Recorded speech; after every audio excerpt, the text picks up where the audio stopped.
A dino named Onbu, villagers that need my guidance, a whole lot of resources to manage. What could possibly go wrong? I played through 100 days of the Wandering Village, and I was startled, surprised, even happy. Here's how it went. It begins on the back of this Onbu, with a handful of villagers at my disposal. We begin by ensuring the absolute basics were met. This consisted of basic food and housing, selecting areas for wood harvesting and stone mining. Last but not least, setting up the research post. Next up, it was about getting water, so we set up this thing called the air well. We put that in, followed by a nice amount of storage. We laid down some basic roads and set a few more trees to be harvested. A basic food source was put down and prioritized. It was quickly apparent that we were missing something. That something was research. We went into the research tab and clicked on scavenger hut. Another resource we wanted to get was cut stone, so we found a little place for our stone cutter to go. Next up, it was time to branch out our food sources, so we put down a farm and some granaries. The rain poured, our Onbu stomped. I was really excited to see we could build something called a mycologist. Now, I hate mushrooms with a passion, but the villagers don't seem to mind. Time for more research. Cactus plantation, automatic collector for the airwell, a kitchen, and last, the village doctor. We encountered another small group of nomads. We took them in to increase our population. With the scavenger hut now researched, it was time to find a place to begin to build it. And like all good city builders, it was time to make planks. This required the carpenter building.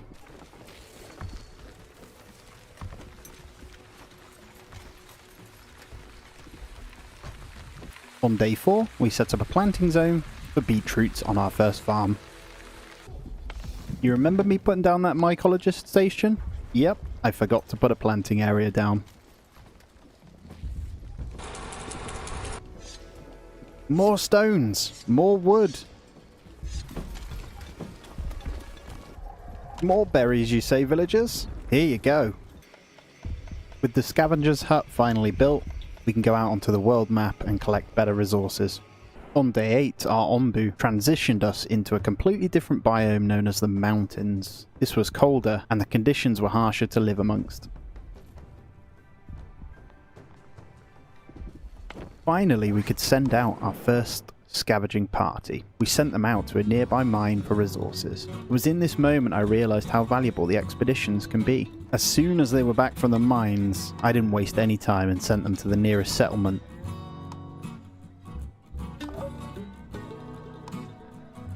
We continued our slow and steady expansion by putting down more houses. Well, tents. It was time to get the chefs cooking, so we placed a kitchen. More research is needed, a dung collector and big pots for the kitchen. With the expansions, we also need to increase our water production. It was the morning of day 11, and our Onbu has risen to march once again. The scavengers also had an important decision to make. Steal from a shaman or run? We became thieves this day and snagged ourselves some herbs. This would also become the day where we put down a doctor's hut. Next up, I set the villagers to harvest some of the spikes of our Onbu. Yep, that's as crazy as it sounds. We did some reading, and it was apparent that the doctor's office isn't very effective without a steady supply of herbs to heal with. It made sense to have the herb farm nearby. Oh, I forgot to mention, we researched something called a horn blower. This means we were able to try and issue commands towards the Onbu in the hopes that they would listen. Sometimes not very effective. With the first Onbu spike removed, we made room for our second kitchen. The Onbu is rested and once again on the move. To further our cause, we decided that now was the perfect time for another farm. Being the perfect overlord, I decided it was probably a good time to get some larger houses in. There's just something so beautiful about watching my Onbu. Alright, it was time to focus once again on the scavenging, and also trying to tell my Onbu which way to go. The ungrateful sucker doesn't trust me. Surely it's not anything to do with the evacuation of his bowels. Moving swiftly on. Let's cook up some beets and spread some seeds. Looking towards the rear, it was time to lay down the dung collector and an aesthetically pleasing path. This is now what we were prepared for. The obtuse Onbu decided to take us into the desert. This means a full shift from beets to cactus was required to keep our water levels okay. We would have to make do on the berries to satiate our hunger. With our nicer housing going down, it was time to rip up the old tents. With everything going on, now more than ever was the right time to take on more minions. After some contemplation, it was time to queue up the research for some corn plantations and a seawater collector. Not quite sure if the desert heat was getting to me, but I wanted to treat the minions with some lovely decorations. I also realised that this does actually boost their productivity.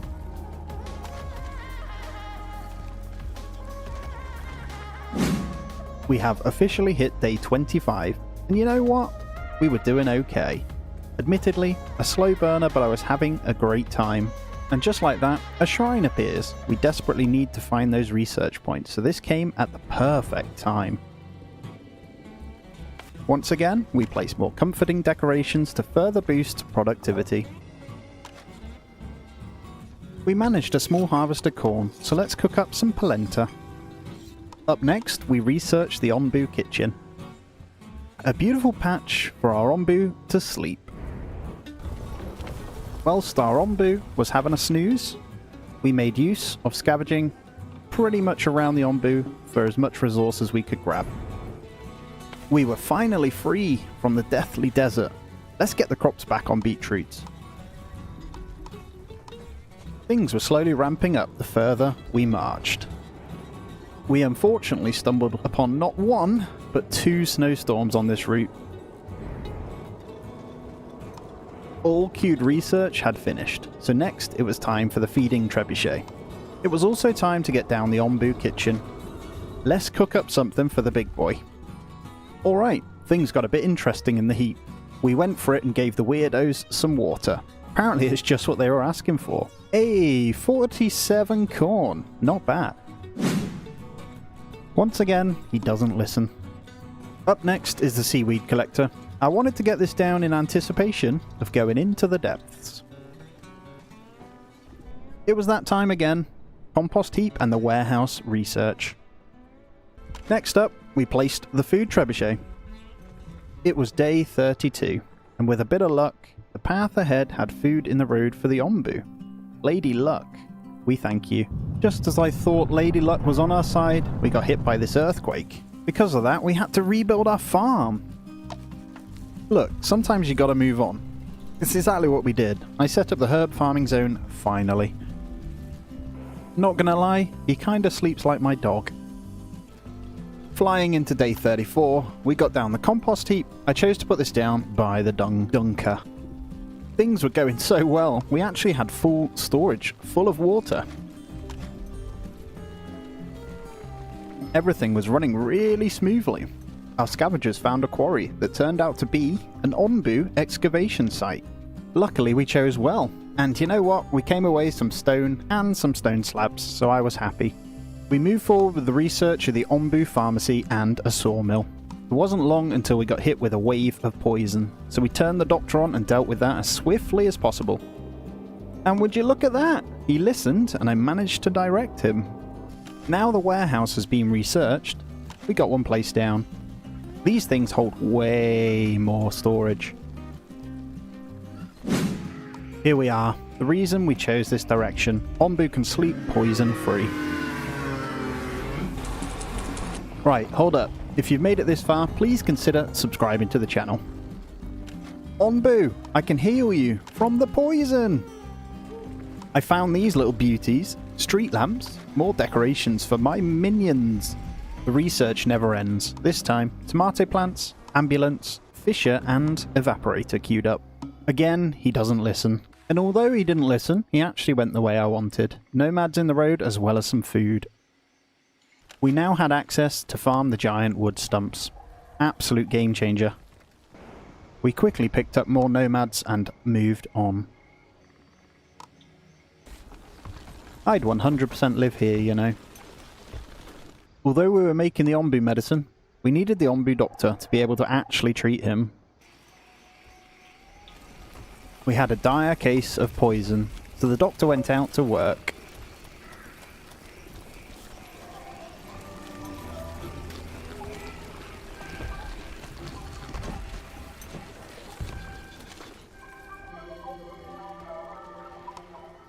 The Onbu had slept enough. Get up on your feet, big boy. It's time to march. And there it is, day 50. We are fairly at peace so far and enjoying the journey. As they say though, never get too comfortable. Deep in the desert again, we set the kitchens to be upgraded to big pots. It was day 54. We were desperate for the Onbu to trust us, so we started flinging food into his mouth. We also managed to stumble across another shrine, so we would be able to rack up some more research points. As the population grew, so did the demand for housing. Our next priority was to ensure we were ready to take advantage of the sea. We placed a water evaporator and another air well. We soon strolled back out of the desert and into the mountains. We switched our growth back to beets. It was at this point we strolled straight through a tornado. This leveled some of our buildings, so a rebuild was required. Straight out of the storm, we took in some refugees. Back on the research, we queued the bile extractor, wheat harvesting, decontaminator, and the granary. Onbu doesn't listen. Time to get up, big boy. Let's move! Alright, so we officially had the Onbu Doctor. And just in time it seems, because on day 61 we were hit with a rather grotesque poison cloud. What was going on?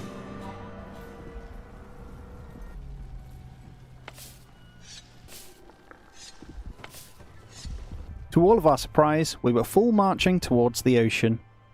Get those fishermen ready. Look at us as we feed the Onbu some medicine using this weird balloon. A much needed snooze before a swim. Let's turn on the fishery. Let's also grill some fish. Next, we decided on a place to put our quarry.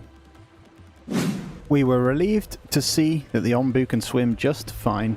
Day 67 and we were still very much out at sea. On day 68 we swam to an island that was plagued with poison. The Onbu also thought it was the perfect time for a nap. What an absolute tool. Luckily, when we commanded him he got up and walked. He actually listened. Cheeky. Our first experience at sea was dreadful. Lots of poison and an overworked doctor. I swear all he does is sleep. Next research was the food stand. More nomads? Come aboard, you peasants. Day 75 and we're by the edge of the water. Onbu is once again sleeping. During day 75 we stopped a little and just enjoyed watching the world go by. Still sleeping, we decided to continue scavenging to prepare for the road ahead. We briefly took another look over research, but we needed more knowledge points, so there was nothing here we could do. We unlocked something called the food stand. This would mean the farm workers wouldn't need to walk as far to eat. With our water tanks once again being full, we added even more storage. We then made the executive decision to wake the Onbu up. We turned on the fishery and set a kitchen to grill up some fish. The Onbu was up, he was ready. Off for a swim we go. At this point, we were lucky enough to stumble upon more shrines. This means we can excavate for more knowledge points. With 7 knowledge points to spare, we queued up the glass blower.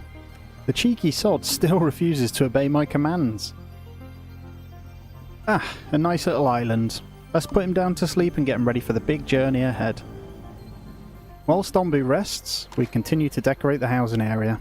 Gotta look after them. Up he gets, but he still disobeys me. Okay, we're getting pretty lucky with the shrines. As soon as the other one is done, we queue this one up. All the luck on the shrines, none of the luck on the direction. The Onbu chose to go the way the large poison field was. With the amount of extra poison increasing, I thought it was a good idea to counter it with more herbs. This would mean more medicine production for our Onbu medicine and also more for the villagers. To get through the poison quicker, we commanded the Onbu to run. This would turn out to be a huge mistake.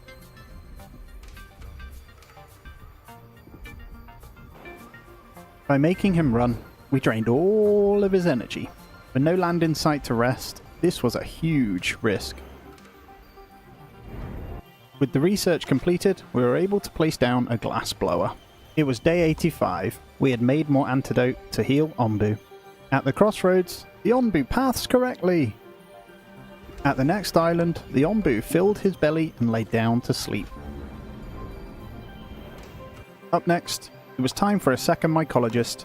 This was because we could now grow the healing shroom.